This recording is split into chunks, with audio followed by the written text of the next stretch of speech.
코스피가 9천을 넘었습니다.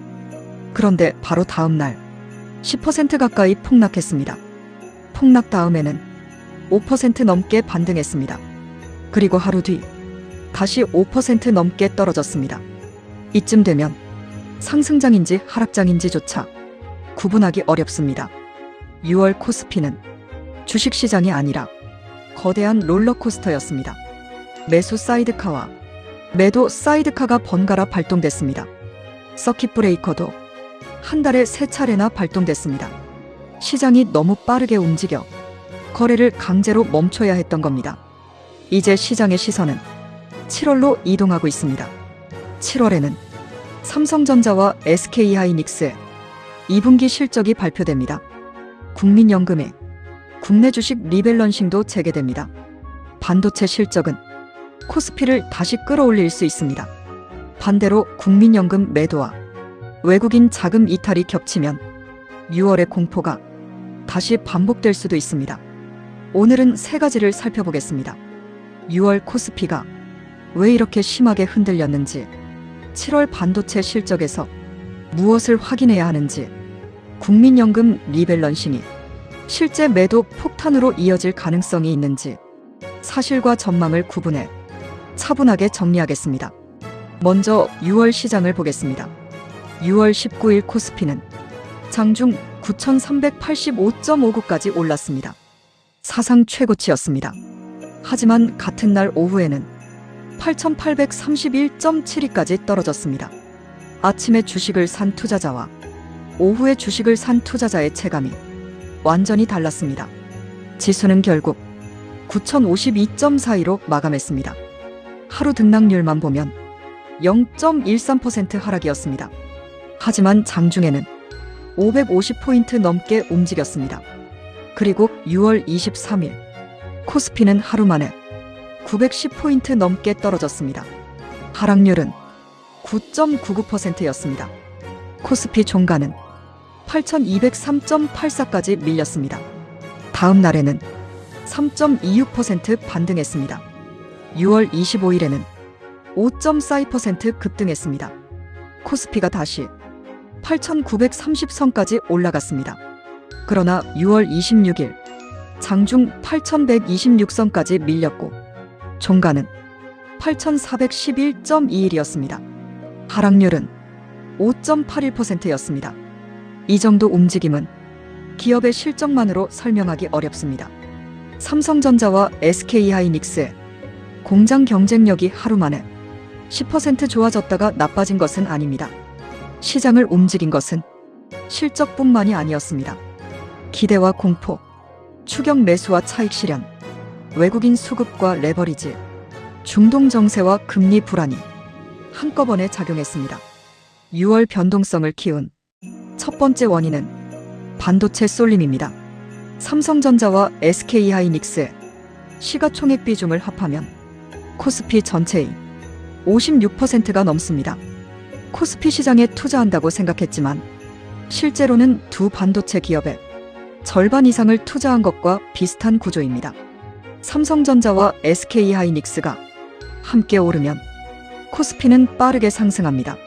하지만 두 종목이 동시에 하락하면 자동차와 금융, 조선과 바이오가 버텨도 지수는 크게 떨어질 수 있습니다. 6월 26일에는 삼성전자가 5.30%, SK하이닉스가 8.36% 하락했습니다. 코스피도 5.81% 떨어졌습니다. 문제는 단순한 시가총액 비중만이 아닙니다.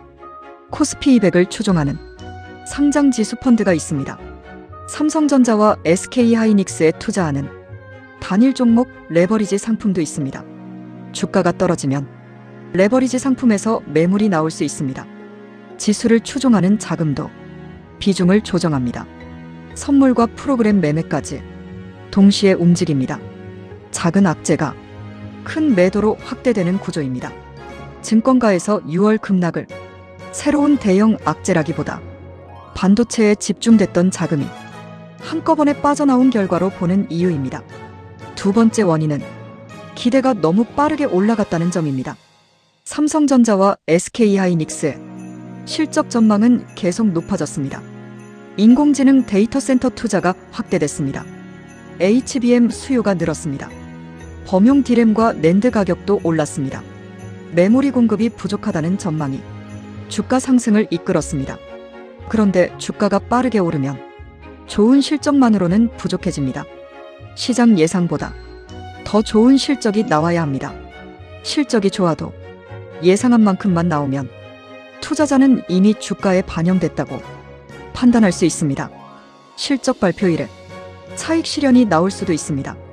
이른바 소문의 사고 뉴스에 파는 장세입니다. 그래서 7월에는 실적이 좋으냐만 보면 안 됩니다. 시장 기대보다 얼마나 더 좋으냐를 봐야 합니다. 세 번째 원인은 같은 뉴스가 호재와 악재로 번갈아 해석됐다는 점입니다. 메모리 가격 상승은 반도체 기업에는 호재입니다. 같은 제품을 팔아도 더 많은 이익을 낼 수 있기 때문입니다.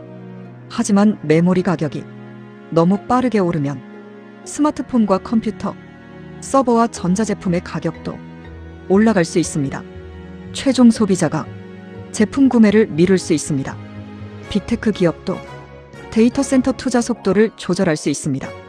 처음에는 메모리 가격 상승을 호재로 봤습니다. 나중에는 수요를 위축시키는 악재로 보기 시작했습니다.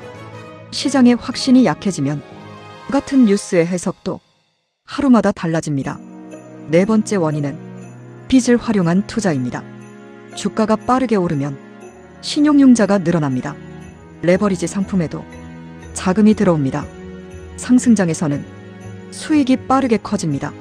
하지만 주가가 떨어지면 손실도 훨씬 빠르게 커집니다. 담보가 부족해지면 강제 매도가 나올 수 있습니다. 매도가 나오면 주가가 더 떨어집니다. 다른 투자자의 담보도 부족해집니다. 또다시 매도가 나옵니다. 이 과정에서 기업의 가치보다 수급이 주가를 지배하게 됩니다. 6월에 사이드카가 10차례나 발동되고 서킷 브레이커가 3차례 발동된 것은 시장에 쌓인 레버리지와 쏠림이 얼마나 위험한지를 보여줍니다. 이제 7월의 첫 번째 변수, 반도체 실적을 보겠습니다. 시장 일정상 삼성전자는 7월 7일 2분기 잠정 실적을 발표할 예정입니다. SK하이닉스는 7월 23일 실적 발표가 예정돼 있습니다. 두 기업 모두 2분기 호실적이 예상되고 있습니다. 하지만 실적 전망치가 최근 빠르게 상향됐기 때문에 숫자가 좋다는 이유만으로 주가 상승을 보장할 수는 없습니다. 삼성전자 실적에서 첫 번째로 봐야 할 것은 전체 영업이익이 아닙니다. 반도체 사업의 이익입니다. 스마트폰과 가전, 디스플레이 실적도 중요합니다. 하지만 현재 주가를 움직이는 중심은 메모리 반도체입니다. D램과 낸드의 평균 판매 가격이 얼마나 올랐는지, 출하량은 얼마나 늘었는지, 가격 상승이 실제 이익으로 얼마나 연결됐는지를 봐야 합니다. 두 번째는 HBM 경쟁력입니다. 삼성전자가 차세대 HBM 공급을 얼마나 확대했는지, 주요 고객사의 인증과 양산 일정이 어떻게 진행되는지 중요합니다.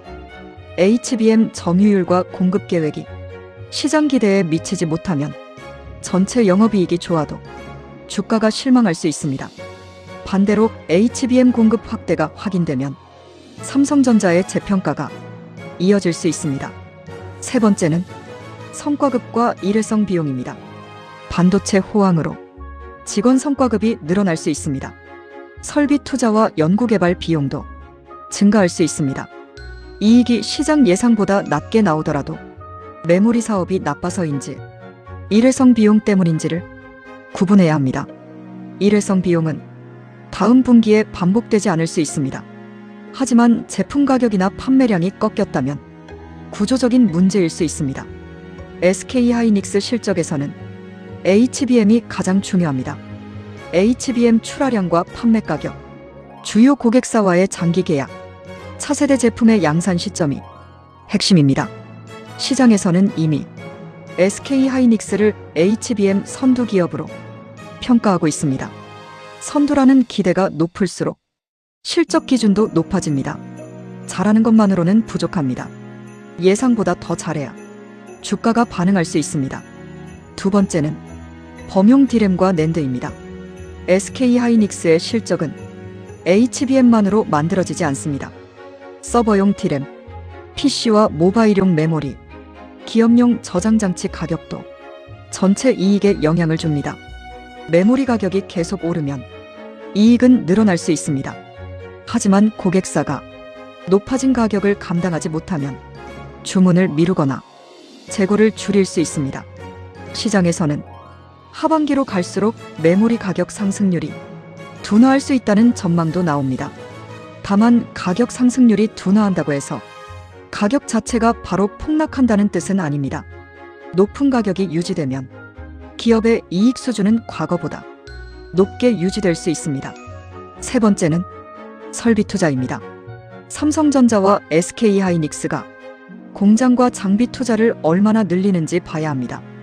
투자 확대는 미래 수요에 대한 자신감으로 볼 수 있습니다. 하지만 공급이 너무 빠르게 늘어나면 나중에는 가격 하락의 원인이 될 수 있습니다. 기업이 수요를 보면서 생산 능력을 조절하고 있는지, 경쟁사까지 동시에 공급을 늘리는지 확인해야 합니다. 네 번째는 고객사의 투자입니다. 한국 반도체 실적은 한국 안에서만 결정되지 않습니다. 마이크로소프트, 아마존, 구글과 메타, 인공지능 기업들이 데이터 센터 투자를 계속해야 합니다. 이 기업들이 AI 투자 예산을 줄이면 HBM과 서버용 메모리 수요도 영향을 받습니다. 따라서 삼성전자와 SK하이닉스의 분기 실적뿐 아니라 미국 빅테크의 하반기 설비 투자 계획까지 봐야 합니다. 7월의 두 번째 변수는 국민연금 리밸런싱입니다. 리밸런싱이라는 말부터 쉽게 설명하겠습니다. 국민연금은 국내 주식만 보유하지 않습니다. 해외 주식, 국내외 채권, 부동산과 인프라 같은 대체 투자도 보유합니다. 각 자산의 목표 비중을 정해놓습니다. 그런데 국내 주식이 다른 자산보다 많이 오르면 국내 주식이 차지하는 비중도 자연스럽게 커집니다. 목표에서 너무 멀어지면 일부를 팔아 비중을 낮춥니다. 반대로 주가가 크게 떨어져 비중이 낮아지면 국내 주식을 사서 목표를 맞출 수도 있습니다. 이것이 리밸런싱입니다. 수익이 많이 난 자산의 일부를 팔고 상대적으로 덜 오른 자산을 매수해 위험을 분산하는 겁니다. 국민연금은 올해 초 국내 증시 변동성이 매우 커지자 목표 비중을 넘어도 즉시 매도하지 않도록 리밸런싱을 한시적으로 유예했습니다. 그리고 5월 28일 2026년 국내 주식 목표 비중을 14.9%에서 20.8%로 올렸습니다. 주가 상승으로 높아진 실제 비중을 반영하고 리밸런싱에 따른 시장 충격을 줄이기 위한 결정이었습니다. 새 목표 비중은 6월 말부터 적용됩니다. 따라서 7월부터 국민연금의 매도가 무조건 폭탄처럼 쏟아진다고 단정하면 안 됩니다. 목표 비중 자체가 약 6%포인트 가까이 높아졌습니다. 국내 주식을 보유할 수 있는 전략적 허용 범위도 한시적으로 확대됐습니다. 하루 최대 리밸런싱 규모는 오히려 줄이기로 했습니다. 기금운용위원회도 구체적인 허용 범위는 공개하지 않기로 했습니다. 매매 규모와 시점이 알려지면 시장이 국민연금의 주문을 미리 예상해 거래가 왜곡될 수 있기 때문입니다. 김성주 국민연금공단 이사장도 7월 리밸런싱 재개와 관련해 시장 충격을 최소화한다는 원칙 아래 증시 상황을 종합적으로 고려하겠다고 밝혔습니다. 정확한 매도 규모와 시기는 공개하지 않겠다는 입장입니다. 그렇다면 국민연금 매도 우려는 전혀 없는 걸까요? 그것도 아닙니다. 코스피가 2분기에 매우 빠르게 상승했습니다. 삼성전자와 SK하이닉스의 시가총액도 크게 늘었습니다. 국민연금이 보유한 국내 주식 가치가 다른 자산보다 빠르게 증가했다면 목표 비중을 넘어선 일부를 줄일 필요가 생길 수 있습니다. 특히 국민연금은 대형주를 많이 보유하고 있습니다. 매도 물량이 나오면 삼성전자와 SK하이닉스, 금융과 자동차 등 지수 비중이 큰 종목이 영향을 받을 수 있습니다. 하지만 실제 영향은 매도 규모만으로 결정되지 않습니다.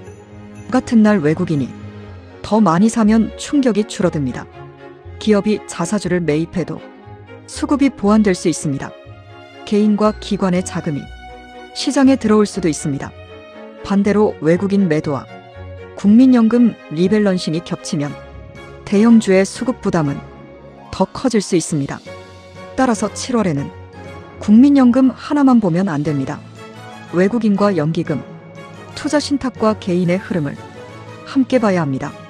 국민연금 리밸런싱은 기업의 실적 악화를 의미하지 않습니다. 좋은 주식을 싫어해서 파는 것도 아닙니다. 자산 비중을 맞추기 위한 기계적인 위험 관리입니다.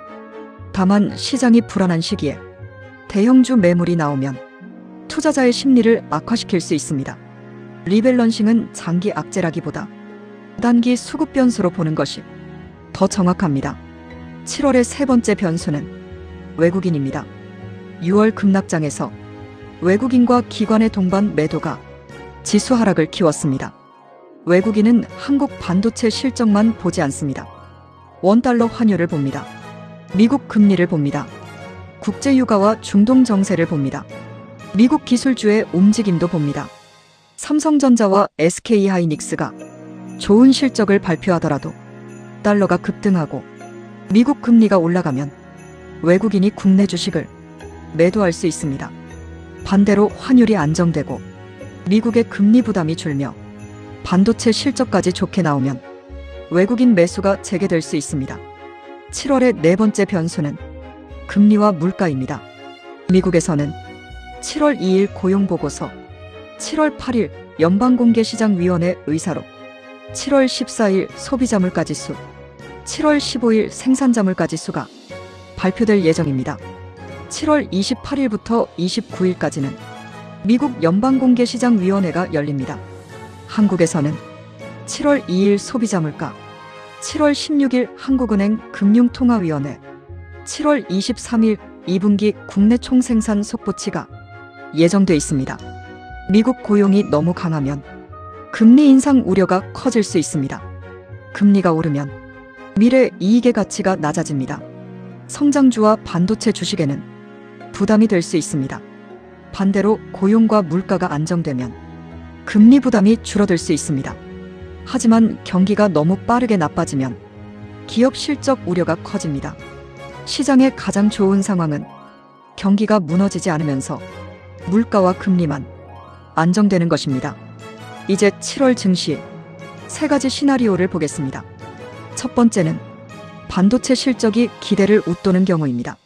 삼성전자와 SK하이닉스가 시장 예상보다 좋은 실적을 냅니다. HBM 공급 확대가 확인됩니다. 하반기 주문 전망도 긍정적으로 나옵니다. 미국 빅테크도 AI 투자를 유지합니다. 국민연금은 리밸런싱을 천천히 진행합니다. 외국인도 다시 순매수로 돌아옵니다. 이 경우 코스피는 6월 급락분을 회복하고 다시 사상 최고치에 도전할 수 있습니다. 다만 6월처럼 한 번에 직선으로 오르기보다는 급등과 조정을 반복할 가능성이 더 큽니다. 두 번째는 실적은 좋지만 주가가 오르지 않는 경우입니다. 실적이 시장 예상에 부합합니다. 하지만 더 놀라운 숫자는 나오지 않습니다. 투자자는 이미 주가에 반영됐다고 판단합니다. 국민연금 리밸런싱과 차익 실현도 나옵니다. 외국인은 관망합니다. 이 경우 코스피는 큰 방향 없이 움직일 수 있습니다. 반도체는 쉬고 금융과 자동차, 조선과 소비재로 순환매가 나타날 수도 있습니다. 이 시나리오는 코스피 지수에는 답답할 수 있습니다. 하지만 시장 전체에는 오히려 건강한 흐름이 될 수 있습니다. 두 종목에 집중됐던 자금이 다른 업종으로 퍼지기 때문입니다. 세 번째는 실적이 기대에 못 미치는 경우입니다. 삼성전자의 HBM 공급이 예상보다 늦어집니다. SK하이닉스의 하반기 전망이 보수적으로 제시됩니다. 메모리 가격 상승세도 둔화합니다. 미국 빅테크가 설비 투자를 줄입니다. 여기에 외국인과 국민연금 매도가 동시에 나온다면 반도체 대형주는 다시 큰 폭으로 하락할 수 있습니다. 두 기업의 코스피 비중이 56%를 넘기 때문에 코스피 전체의 변동성도 다시 확대될 수 있습니다. 사이드카와 서킷 브레이커가 또 등장할 가능성도 완전히 배제할 수 없습니다. 그렇다면 개인 투자자는 무엇을 봐야 할까요? 첫째, 영업이익 숫자 하나만 보지 말아야 합니다. 시장 예상과 비교해야 합니다. 일회성 비용을 제외한 본업의 이익도 확인해야 합니다. 둘째, 기업의 전망을 봐야 합니다. 이미 지나간 2분기보다 3분기와 4분기 주문이 중요합니다. 메모리 가격과 출하량, HBM 공급 계획을 확인해야 합니다. 셋째, 실적 발표 당일의 주가보다 외국인 수급을 봐야 합니다.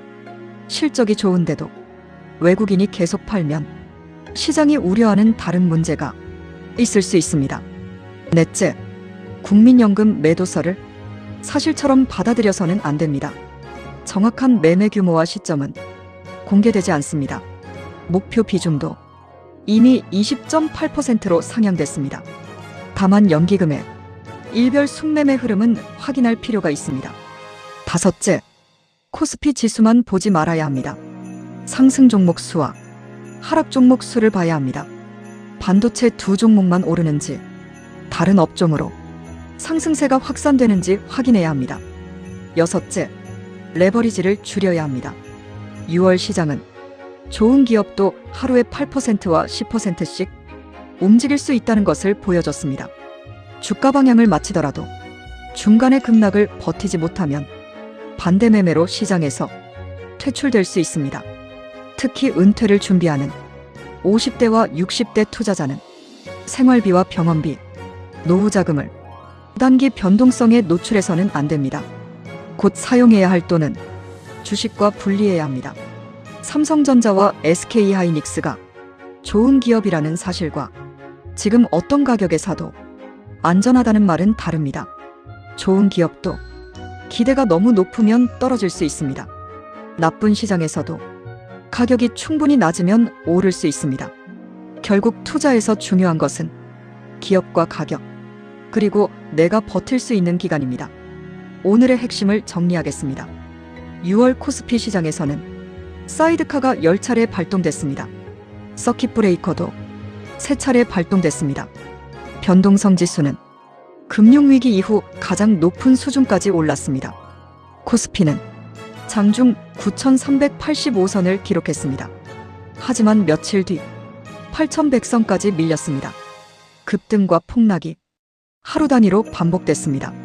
가장 큰 이유는 삼성전자와 SK하이닉스 쏠림입니다. 두 기업의 시가총액 비중은 코스피 전체의 56%를 넘습니다. 반도체 대형주가 흔들리면 시장 전체가 흔들리는 구조입니다.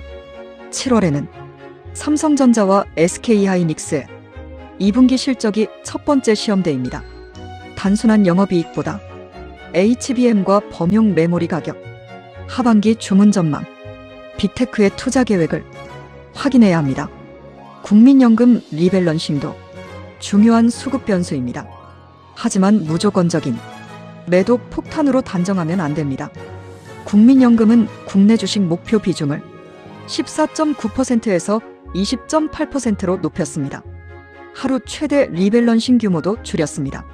시장 충격을 최소화하며 매매하겠다는 입장입니다. 다만 반도체 실망과 외국인 매도, 국민연금의 비중 조정이 겹치면 대형주의 단기 변동성은 다시 커질 수 있습니다.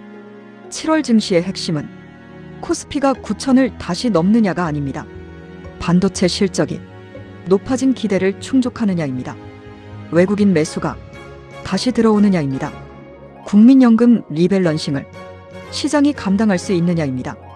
그리고 반도체 이외의 종목으로 상승세가 확산되느냐입니다. 6월은 기대가 지수를 끌어올렸습니다. 7월은 숫자가 주가를 결정할 가능성이 큽니다. 실적이 기대를 증명하면 상승장은 이어질 수 있습니다. 실적이 기대에 못 미치면 높아진 주가는 빠르게 조정될 수 있습니다. 지금은 공포에 모든 주식을 던질 때도 아닙니다. 반등을 확신하며 모든 자금을 투입할 때도 아닙니다. 좋은 실적과 안정적인 수급이 확인되는지를 보면서 분할해서 대응하는 신중함이 필요한 시기입니다. 여러분은 어떻게 보십니까?